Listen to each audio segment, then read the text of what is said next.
Deyəsən ömrümdə qala bilmədin. Get, bir uzaq səfər gözləyir səni.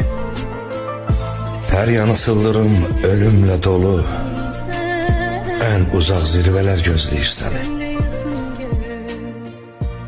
Ay bahar çağında gözəl olarmış. Demə ki dünyada sevgi yalanmış. Xəyalın bir cür ərşə dayanmış. Yuxsuz gecələr gözləyir səni.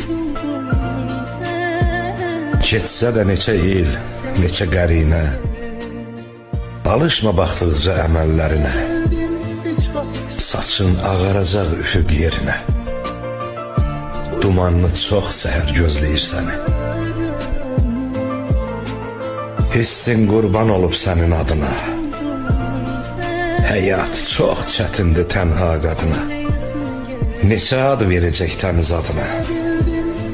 Çox qara ləkələr gözləyir səni. Taleyinin dirəkləri çürük, yaş. Bu körpünü ehtiyatla keç, yavaş. Yolun üstə özün kimi qəlbi daş, hardasa bir nəfər gözləyir səni.